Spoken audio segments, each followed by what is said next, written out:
SV news కు స్వాగతం. సూర్యాపేట జిల్లా మఠంపల్లి మండలం నాగార్జున సిమెంట్ ఫ్యాక్టరీలో కె దామోదర్ రెడ్డి జిల్లా ఫారెస్ట్ డిఎఫ్ఓ అధికారి తెలిపిన వివరాల ప్రకారం ఎన్సీఎల్ సిమెంట్ ఫ్యాక్టరీ వారు సర్వే నంబర్ 88లో సుమారుగా 12 ఎకరాల 6 గుంటలు కబ్జా చేసినట్లుగా తమ దృష్టికి రావడం జరిగిందని తెలిపారు. అక్రమ ఉంచిన భూమిలో పలు రకాల రేకుల షెడ్లతో పాటు వాటర్ ప్లాంట్లు పలు నిర్మాణాలు కూడా జరిగినట్లు తెలిపారు. ఇదంతా కూడా ఫారెస్ట్ ల్యాండ్ అని, ఫారెస్ట్ ల్యాండ్లో ఎటువంటి కట్టడాలు జరిగినా వాటిని వెంటనే కూల్చేయడం జరుగుతుందని తెలిపారు. కోర్టు ఆదేశానుసారం తాము కూడా కూల్చివేతలు నిర్వహిస్తున్నట్లు తెలిపారు.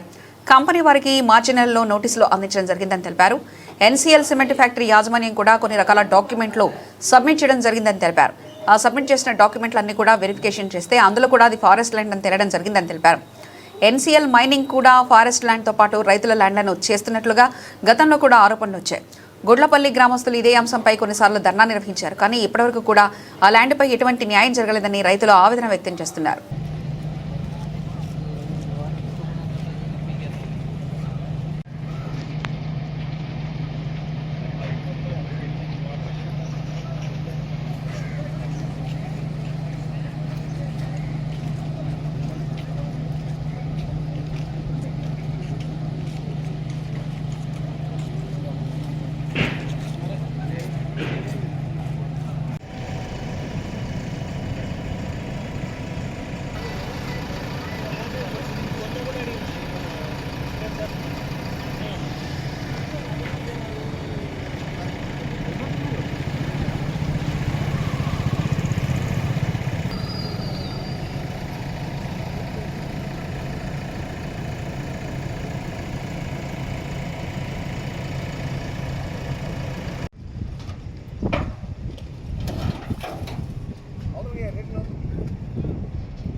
రాజనేష్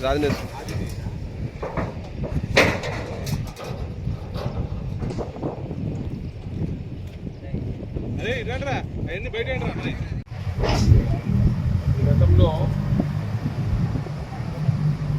10 ఎకరాల భూమి లోకల్ ఫార్మర్స్ కొనుక్కున్నారు. మొత్తం 12 ఎకరాల 6 గుంటల భూమిలో వాళ్ళు ఆక్రమించి వాళ్ళ యొక్క స్ట్రక్చర్స్ కట్టుకోవడం జరిగింది. Security room, play ground, water plant, godown ఇలాంటివి కట్టారు. వాస్తవానికి ఏంటంటే ఇది మొత్తం ఫారెస్ట్ ల్యాండ్. ఫారెస్ట్ ల్యాండ్లో వాళ్ళు ట్రాన్సాక్షన్స్ అనేది ఎలాంటి ట్రాన్సాక్షన్స్ చెల్లవు. సుప్రీంకోర్టు కానీ, హైకోర్టు కానీ, గౌరవ న్యాయస్థానాలు క్లియర్గా వాళ్ళ యొక్క జడ్జిమెంట్లో వివిధ కేసులు గతంలోనే చెప్పడం జరిగింది. దాని ప్రకారం మేము వీళ్ళను పిలిచి ఎంక్వైరీ చేశాము. వీళ్ళు హైకోర్టు కూడా వెళ్ళారు. హైకోర్టు కూడా డైరెక్షన్స్ ఉన్నాయి. వాళ్ళు పిలిచి ఎంక్వైరీ చేయండి, వాళ్ళు ఇచ్చిన రిప్రజెంటేషన్ కన్సల్ట్ చేయండి, దానిపైన ఆర్డర్ పాస్ చేయండి. గౌరవ తెలంగాణ హైకోర్టు వారు మార్చి 31, 2026 ఒక ఆర్డర్ ఇవ్వడం జరిగింది. ఆ ఆర్డర్ అనుసరించి ఈ కంపెనీ వారికి నేను నోటీసులు ఇవ్వడం, వాళ్ళకు సఫిషియంట్ టైం కూడా ఇచ్చినాము. ఎంక్వైరీలో వాళ్ళు చెప్పినాము. వాళ్ళు ఇచ్చినటువంటి డాక్యుమెంట్స్ అన్నీ కూడా మేము తీసుకోవడం జరిగింది. అన్నింటినీ మేము కన్సల్ట్ చేసాం. మాకు ఫారెస్ట్ డిపార్ట్మెంట్ కూడా assistant director survey land record వాళ్ళు కూడా ఇచ్చినటువంటి మ్యాపు, తర్వాత వాళ్ళు ఇచ్చినటువంటి రిపోర్టు, అది కూడా 12 ఎకరాల 6 గుంటల భూమి ఎన్సీఎల్ కంపెనీ వాళ్ళు ఫారెస్ట్ భూమిలో ఆక్రమించుకుంటున్నారని రిపోర్టు క్లియర్గా ఇవ్వడం జరిగింది. ఇది survey number 88, Mattapalli village, Mattapalli మండలము. ఈ సర్వే నెంబర్ 88లో మొత్తం 1960 ఎకరాల 32 గుంటల భూమి ఇది. ఈ మొత్తం భూమి కూడా సుల్తాన్పూర్ రిజర్వ్ ఫారెస్ట్లో ఇంక్లూడ్ చేశారు. రిజర్వ్ ఫారెస్ట్ కన్స్టిట్యూషన్ చేసినప్పుడు 1943లో ఇప్పటికి కూడా ఈ ల్యాండ్ అంతా కూడా డిపార్ట్మెంట్ కంట్రోల్లో ఉంది. కానీ మధ్యలో జరిగినటువంటి ట్రాన్సాక్షన్స్లో ఇవన్నీ కూడా డెవలప్మెంట్స్ రావడం జరిగింది. సో మేము హైకోర్టు గౌరవ ఉన్నత న్యాయస్థానం తెలంగాణ వారు ఇచ్చిన ఆదేశాలకు అనుగుణంగా ఎంక్వైరీ చేయడము, వాళ్ళకి టైం ఇవ్వడము, దానిపైన నేను ఆర్డర్ రాశాను. పిఎఫ్ఓ మీదగా ఈ ల్యాండ్ అంతా కూడా రిజర్వ్ ఫారెస్ట్ ల్యాండ్ కాబట్టి ఇది ఎంక్రోచ్మెంట్గా దీన్ని మేము ట్రీట్ చేస్తున్నాము. కాబట్టి మీరు దీంట్లో ఉన్నటువంటి స్ట్రక్చర్స్ అంతా మీరే తొలగించింది. 15 రోజులు గత నెల 14వ తారీఖు రోజే ఆర్డర్ సర్వ్ చేసి వాళ్ళకి నోటీస్ కూడా ఇవ్వడం జరిగింది.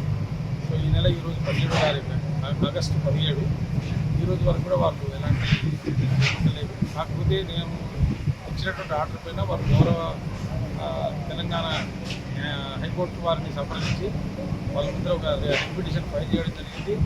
నేను ఇచ్చినటువంటి ఆర్డర్ను పైన స్టే ఇవ్వమని చెప్పేసి ఎన్సీఎల్ కమిటీ వాళ్ళు కోర్టును అభ్యర్థించారు. కోర్టు విపక్షాల వాదన ఉన్న తర్వాత ఈ యొక్క డిఎఫ్ఓ గారు ఇచ్చినటువంటి ఆర్డర్ పైన ఇంటర్ఫియర్ కావాల్సిన అవసరం లేదు అని చెప్పేసి వాళ్ళు ఇచ్చిన పిటిషన్ను ఇంటర్లాక్యూటరీ పిటిషన్ను డిస్మిస్ చేస్తూ మెయిన్ పిటిషన్లో కౌంటర్ దాఖలు చేయమని హైకోర్టు వారు డిపార్ట్మెంట్ వాళ్ళకి చెప్పడం జరిగింది. దాని కౌంటర్ కూడా వేస్తున్నాము. ఇది క్లియర్ కట్ ఫారెస్ట్ ల్యాండ్ కాబట్టి సో కోర్టు కూడా మేము ఇచ్చిన ఆర్డర్లో ఎలాంటి ఇంటర్ఫియరెన్స్ చేయలేదు కాబట్టి సో ఇక్కడ ఉన్నటువంటి స్ట్రక్చర్స్ అంతా కూడా ఈరోజు మేము డిపార్ట్మెంట్ వాళ్ళు పోలీసు వారి డిపార్ట్మెంట్ సహకారంతో ఈరోజు తీసివేయడం జరుగుతుంది.